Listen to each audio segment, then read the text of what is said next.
مساء الفل يا حبايبي. النهارده مع مطبخ لومه. وحشني جامد جدا جدا جدا. النهارده بقى هنعمل سمك، وهنعمل جمبري، وهنعمل كابوريا. يلا بينا بقى ندخل على اول حاجه هنعملها. طبعا الاساسي في الاكله دي الكمون والثوم. طبعا الملح انتوا عارفين اللي هو اساسي، بس اساسي في الاكله دي الكمون والثوم. انا هتبل السمك بتاعي زي ما كانت جدتي بتعمله وامي.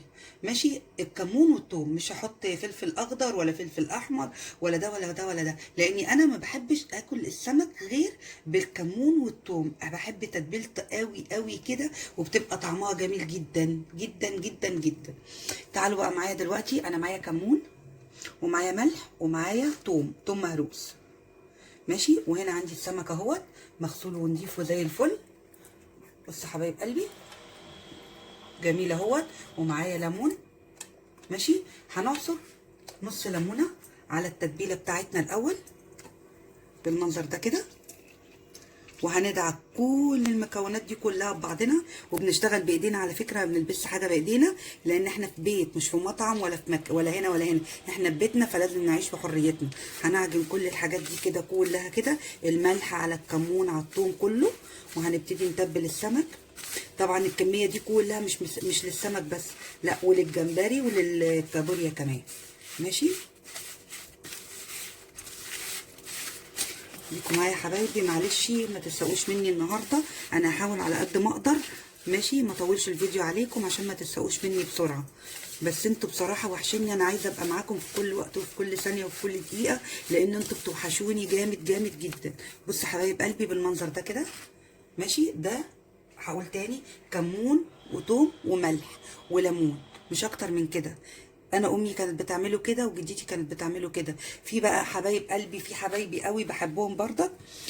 في عندك صدفه، وفي سمر، وفي هلا، بس كل دول بيحطوا فلفل اخضر في التتبيله. انا ما بحبوش. وطبعا الاكل اذواق وانتوا عارفين، فطبعا اعملوه بالطريقه اللي تريحكم، بس انا بقول لكم الطريقه اللي تريحني انا. الطريقه اللي انا بحبها جدا دي طريقه امي: كمون وملح وثوم وعصرت ليمون. هنبتدي بقى ناخد السمكيه كده زي ما انتوا شايفين كده، ونتبلها كده. بصوا نحط جواها ايه؟ جواها الثوم كده بالمنظر ده كده. ماشي، المنظر ده كده حبايب قلبي.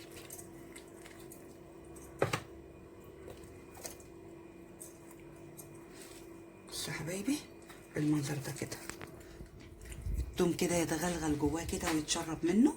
بصوا، بصوا يا حبايبي بالمنظر ده كده. مش قادره اوصف لكم ريحه الثوم، تجنن تجنن تجنن. بصوا يا حبايبي بالمنظر ده كده. وبعد ما نتبله هنعصر عليه ليمون ونركنه على جنب. بصوا يا حبايبي بالمنظر ده كده. انا كده كده جوزي اساسا بيحب تتبيله السمك بالثوم. بيطلعها كده التتبيله منه بعد ما يستوي ويقعد ياكل فيه، لان هو بيحب التتبيله دي.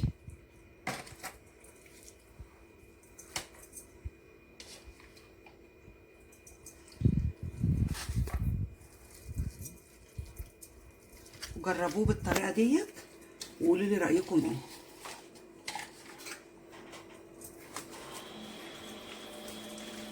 طبعا انا غسلته تاني، شطفته وحطيته في المصفى زي ما انتم شايفين كده، الصفى ونزل ميته، وخدناه بالمنظر ده كده.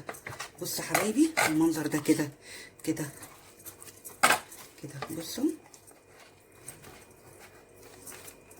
كده بالمنظر ده كده كده اهوت. هنبتدي بقى نعصر عليه الليمون بالمنظر ده كده. خلوا بالكم كمان قشر الليمون دوت انا ما برموهوش. قشر الليمون دوت بحطه في الزيت وانتي بتقلي علشان ما يعملكيش ريحه. بصوا يا حبايبي بالمنظر ده كده. بصوا غرقوه عصير ليمون كده. بصوا انا عصرت عليه دلوقتي ليمونتين اتنين، نص ليمونه كانت على التتبيله، والتلات تنصاص على السمك كله. بصوا يا حبايبي بالطريقه دي كده.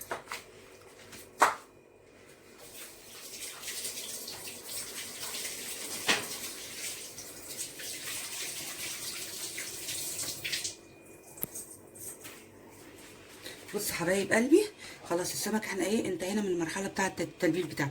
التوم اللي فاضل دوت هنحط منه هناخده كله على الكابوريا والجمبري واحنا شغالين.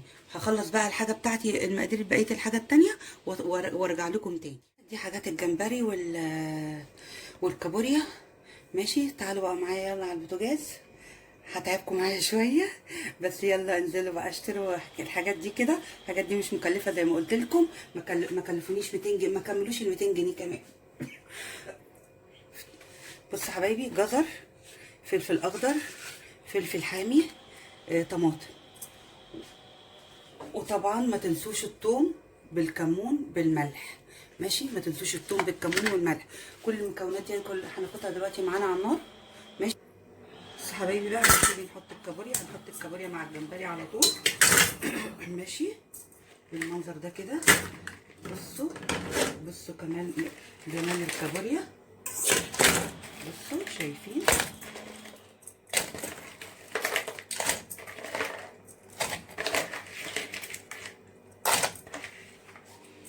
ماشي كابوريا. ادي الجمبري كمان هنحطه. ماشي بصوا حبايبي بالمنظر ده كده. ماشي يعني بصي حسسوني اللي انتوا معايا، ما تسرحوش مني كده كل شويه، ما تروحوش مني في حته تانية، خليكم معايا. قولوا لي شايفينك، حاسينك، شايفينك كده يعني.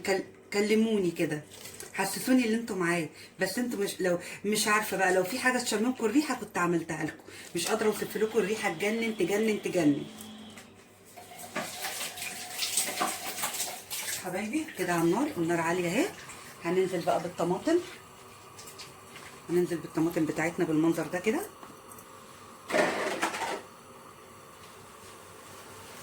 وهننزل الجزر والفلفل الالوان برضك كذلك، كله كده على بعضه مره واحده كده. وهننزل بالايه؟ بالثوم. هننزل بقى هنا بالثوم.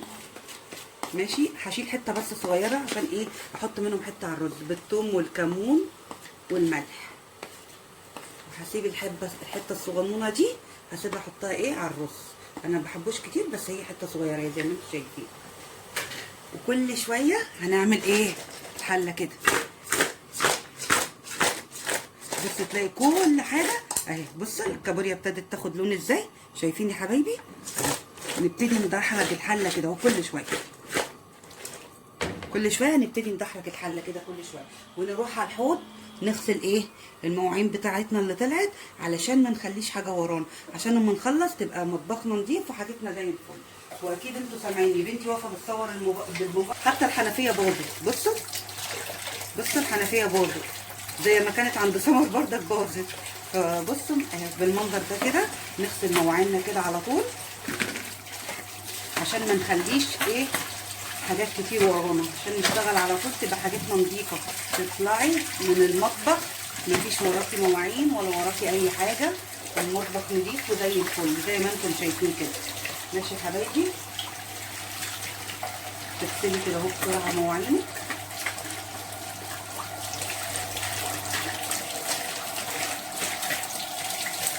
عشان ما يبقاش وراكي مواعين كتير. ماشي، كل حاجه تطلع تغسليها، ما تحطيش وتكومي مواعين في الحوض.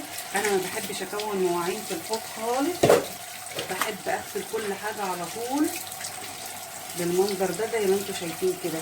ادي كل المواعين اتغسلت اهيت اللي طلعت. مفيش عندنا غير طبق السمك والحله اللي هنعمل فيها الرز، ونبتدي بقى نجهز حاجات ايه الرز وحاجات السلطه. ماشي، نطلع بقى، تعالوا معايا على البوتاجاز. بصوا حبايب قلبي، اكيد طبعا هو واضح عندكم اللي لونه ابتدى يتغير، الكابوريا والجمبري. بصوا حبايبي اهي بالمنظر ده كده، شايفين يا حبايبي؟ بصوا اهي، شايفين اللون، شايفين الجمال، شايفين الحلاوه. كنت نفسي تكونوا معايا، ما تيجوا تتفضلوا معايا. تعالوا والله اتفضلوا. انا حابه اللي انتوا تيجوا تدوقوا الاكل كده وتقولوا لي ايه رايكم فيه. ايه رايكم؟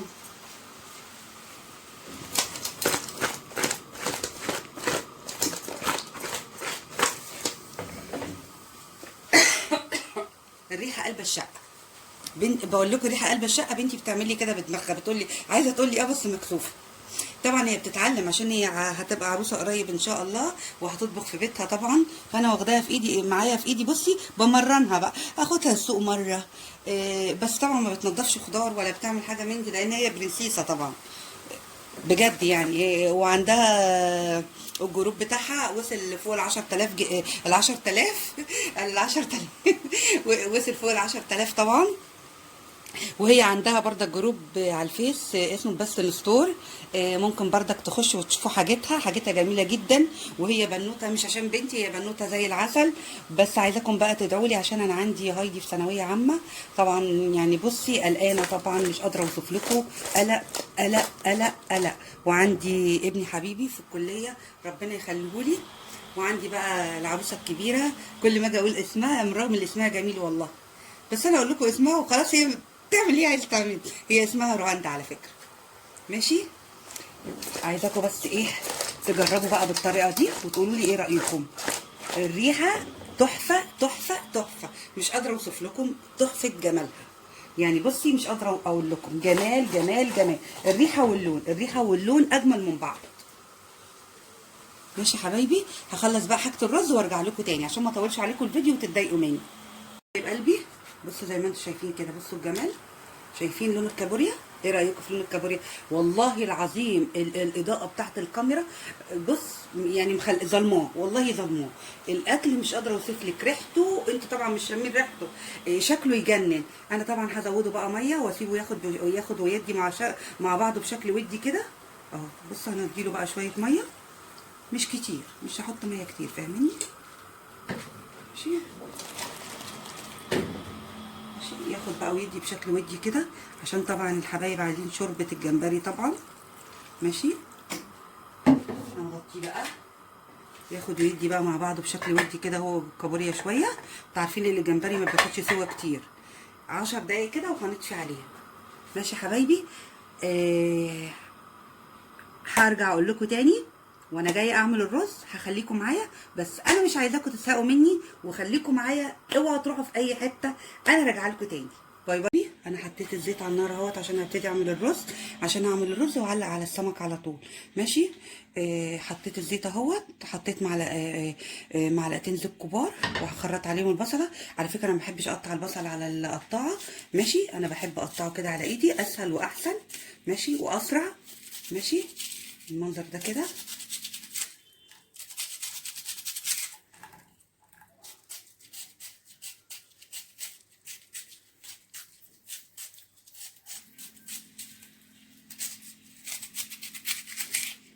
طبعا انا ضفيت على الجمبري والكابوريا. ماشي.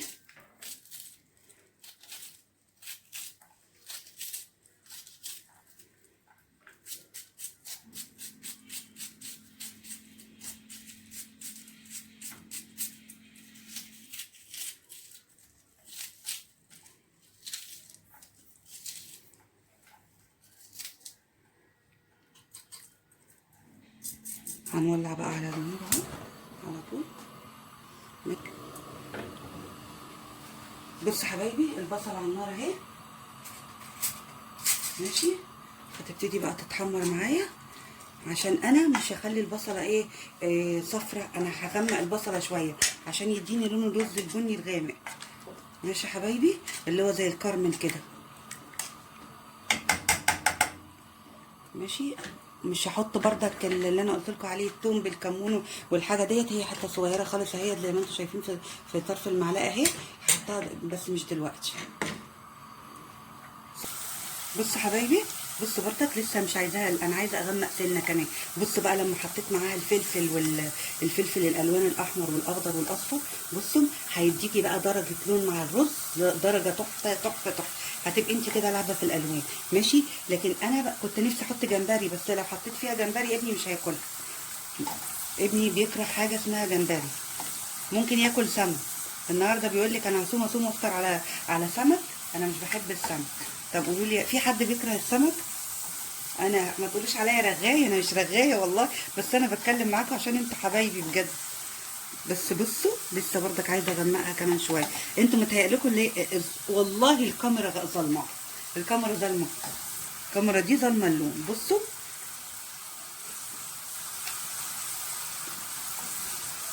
مش بحرقها، ما تفكروش ان انا بحرقها والله، لا بس انا بحب اغمقها شويه عشان تديني درجه اللون البني. وخلي بالكم مش هسقط ميه، انا هسقط الرز على طول وابتدي اشوحه ياخد ويدي مع بعضه كده بشكل ودي كده، هو والبصل والحاجات دي، عشان ايه يشرب من طعم البصله. بصوا بقى لون البصله بقى عامل ازاي. بصوا حبايبي انا سقطت الرز اهوت، وهحط على الرز الملح، وهحط كمون بس مش كتير، لان انا قايله لكم الاكله دي اساسها الكمون والثوم. ماشي، نبتدي بقى نعلي النار ونبتدي نقلب الرز. سامعين الطشطشه بتاعته اهو.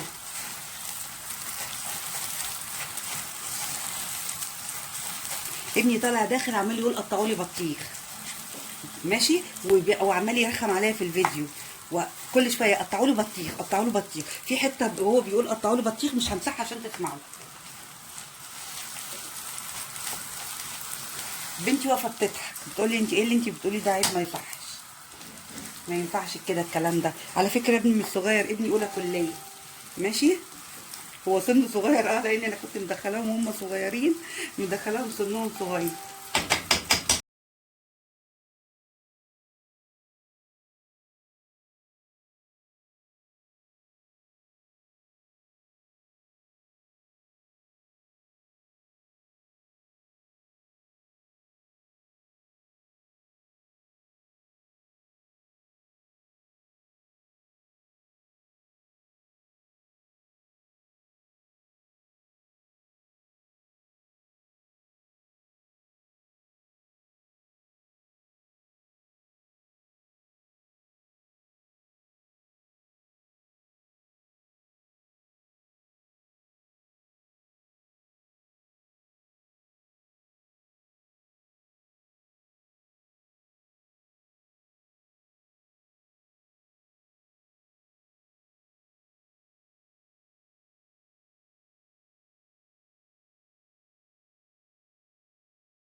بس الملح بتاعنا عشان ما يبقاش ايه عايز ملح. ماشي يا حبايبي.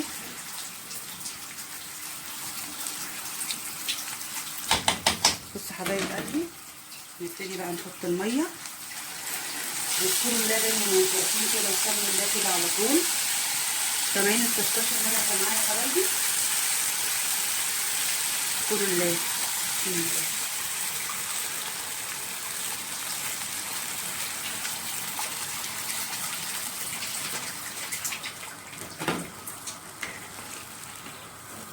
شايفين لون الميه بقى يا حبايبي؟ وكمان اما تغلي كمان وتاخد وتدي كده مع بعضها هيبقى اغمق من كده بكتير. وبعد كده بقى هتشوف الرز مع الفلفل الالوان اللي انا حطاه هيدي لون جميل وشكل حلو. بصوا يا دوبك بس الميه تغطي الرز. بصوا والمعلقه تبقى واقفه كده، والقطنه ما بتكدبش. مع مطبخ لومه مفيش حد بيوقف المعلقه كده. بص يا حبايبي، طبعا بنوتي عشان مش عايزه مقلي وكده، وانا برضك زيها ما باكلش مقليات. خدت 3 سمكات اهوت من السمك.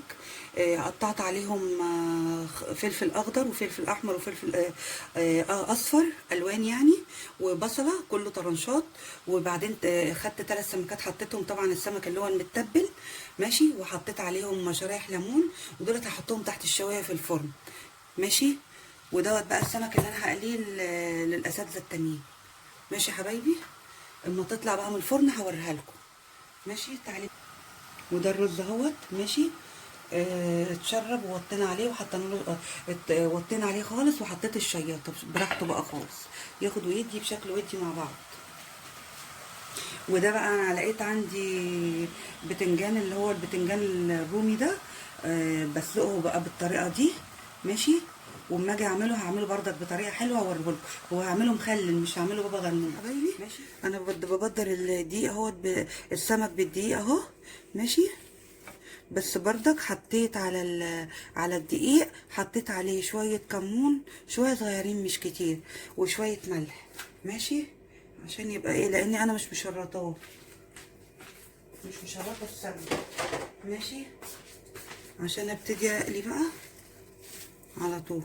بصوا يا حبايبي بالطريقه دي كده.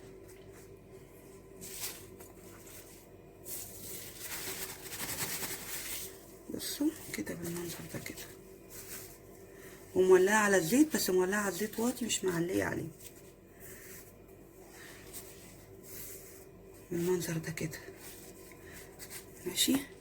وهنروح بقى ايه نبص على الزيت بصه كده، وهنرجع تاني ماشي. وهروح على الايه على الحوض بردك عشان اغسل الطبق اللي كان فيه السمك. بصوا يا حبايبي نبتدي ننفض منه الدقيق كده اهوت. هو بيتقلي اهوت معاكم، وهوريكم دلوقتي بردك اللي انا طلعته ماشي. هو في الزيت اهوت بيتقلي ماشي يا حبايبي. قولوا لي بقى ايه رايكم، جربوه بالطريقه دي. قولوا لي الاكل اهو بعد ما خلص، ايه رايكم؟ عايزاكم بقى تجربوه بطريقتي وتقولوا لي ايه رايكم فيه ماشي يا حبايب قلبي. اشوفكم على خير يا حبايب قلبي.